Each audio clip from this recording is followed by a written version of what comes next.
ఒక్క లోన్ వచ్చిందని నిరూపించమనండి.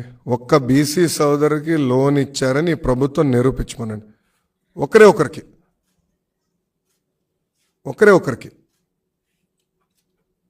లోన్ ఎక్కడ ఇవ్వరు, పనిముట్లు ఇవ్వరు.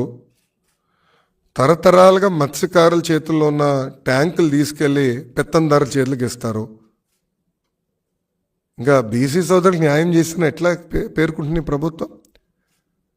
ఇంకో పక్కనే దళితుల గురించి మనం మాట్లాడుతున్నాం. ఎప్పుడు లేని విధంగా దళితులపైన ఇన్ని దాడులు జరుగుతుంటే కనీసం ఒక్కసారి నోరిప్పాడా ఈ ముఖ్యమంత్రి? డాక్టర్ సుధాకర్ ఏమైంది? అనితా రాణి గారు ఏమయ్యారు? ఓం ప్రతాప్, కిషోర్, మహేంద్ర, ఇట్లా అనేక మంది దళితులపైన ప్రభుత్వం దాడి చేస్తే ఏమైంది ప్రభుత్వం? అరే, దళిత హోంమంత్రి గారు ఆమె సొంత నియోజకవర్గంలో దళితుల్ని కాపాడలేకపోతుంది. ఆమె సొంత నియోజకవర్గంలో దళితులపైన దాడి జరుగుతుంటే ఆమె కాపాడలేకపోతుంది. ఇంకా బీసీలకు న్యాయం చేసిన ఎట్లా ఒప్పుకుంటాం అండి? దళితులకు న్యాయం చేసిన ఎట్లా ఒప్పుకుంటాం? సో బస్సు వేసుకుని తిరిగినంత మాత్రాన తప్పు ఒప్పదు కదా.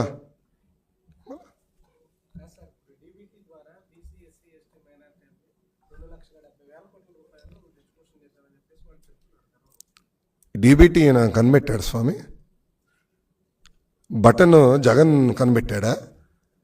2009 ఎన్నికల మేనిఫెస్టోలో ఆనాడు తెలుగుదేశం పార్టీ డీబీటీ ప్రకటించింది. అది 2014లో మేము అమలు చేశాం. ఇప్పుడు బీసీ కార్పొరేషన్ ఎందుకు ఏర్పాటు చేస్తామండి? బీసీ సోదరుల్ని పేదరికం నుంచి శాశ్వతంగా బయటికి తీసుకొచ్చేదానికే సంక్షేమ కార్యక్రమాలు చేస్తాం, స్వయం ఉపాధి కల్పిస్తాం. సో సబ్సిడీ ద్వారా లోన్లు అందజేస్తాం, పనిముట్లు అందజేస్తాం. అది మా ఎజెండా. అది ప్రభుత్వం ఎక్కడ చేసింది నాకు చెప్పమనండి. అంటే రొటీన్గా ఇచ్చే పెన్షన్లు, అరకొర ఇచ్చే స్కూల్ ఫీ రీంబర్స్మెంటు, అర్ధ వడ్డీ, ఇవన్నీ దాంట్లో రాసేసుకుని బీసీలకి మేము న్యాయం చేసామంటే ఇది ఎంతవరకు కరెక్ట్? మేము చూసాం కదా, మా కౌన్సిల్ ఉన్నప్పుడు మాకు కూడా పుస్తకాలు ఇచ్చేవారు కదా, అయ్యే ఉండేది. కానీ ఒక్క లోన్ ఇవ్వలా. అంతెందుకు, దళితులకు పోతే దళితులకు రావాల్సిన 27 సంక్షేమ కార్యక్రమాలు రద్దు చేసింది ఈ ప్రభుత్వం. దాని గురించి మాట్లాడమందాం. బీసీ సోదరులకు ఎందుకు విదేశీ విద్య కట్ చేసింది? పీజీ ఫీ రీంబర్స్మెంట్ ఎందుకు కట్ చేసింది? బెస్ట్ అవైలబుల్ స్కూల్ ఎందుకు కట్ చేసింది? కనీసం ఆంధ్ర రాష్ట్రంలో ఒక్క కమ్యూనిటీ భవనం కూడా పూర్తి చేయలేదండి. 80% పనులు తెలుగుదేశం పార్టీ అధికారంలో ఉన్నప్పుడు పూర్తి చేశాం. మిగిలిన 20% పనులు కూడా పూర్తి చేయలేదు ప్రభుత్వం. నేను అనేక సెల్ఫీలు కూడా దిగి చూపించా పాదయాత్రలో. మళ్ళీ వీళ్ళెట్లా క్లెయిమ్ చేస్తారండి న్యాయం చేశామని? అది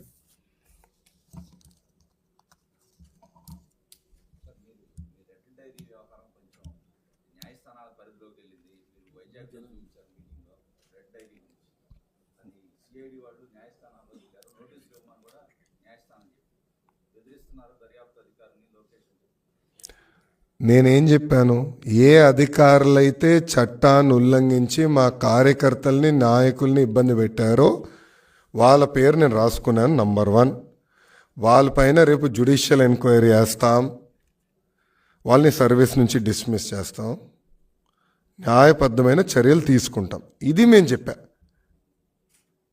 ఓకే, సో ఎక్కడ నేను చట్టాన్ని ఉల్లంఘించా, రాజ్యాంగాన్ని ఉల్లంఘించా? నేను సూటిగా అడుగుతున్నా. అంటే తప్పు చేసిన వాళ్ళు తప్పు చేయలేదని నేను ఒప్పుకోవాలండి. ఓకే, రేపు ఒక పని చేద్దాం, సిఐడి వాళ్ళని స్క్రిప్ట్ పంపించమనండి, నేను చదువుతా. ఎందుకు ఈ గోలా?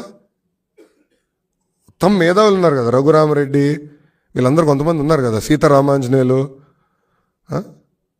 సజ్జల, వాళ్ళే కూర్చొని స్క్రిప్ట్ రాసి పంపించమనండి. నో ప్రాబ్లం, నేను అదే చదువుతా. ఎందుకు ఈ గోలంతా? అంటే మాట్లాడే స్వేచ్ఛ లేదా మాకు? ఒక పక్కనేమో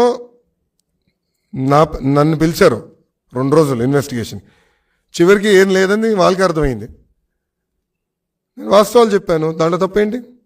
ఏ అధికారులు అయితే చట్టాన్ని ఉల్లంఘించారో వాళ్ళు మేము వదిలిపెట్టామని చెప్పాను. దానికి ఇప్పుడు కూడా నేను కట్టుబడి ఉన్నాను. అంటే అధికారులు ఒప్పుకుంటున్నారా చట్టాన్ని ఉల్లంఘించారని? ఇదే రఘురామరెడ్డి, సీతారామాంజనేయులు ఒప్పుకుంటున్నారా మేము చట్టాన్ని ఉల్లంఘించాం, అందుకే నాన్ బెయిలబుల్ వారెంట్, ఇంతంతగా నాన్ బెయిలబుల్ వారెంట్ ఇవ్వాలంట? చూడండి ఎట్లా బెదిరిస్తున్నా. అంటే ఈ ప్రభుత్వంపై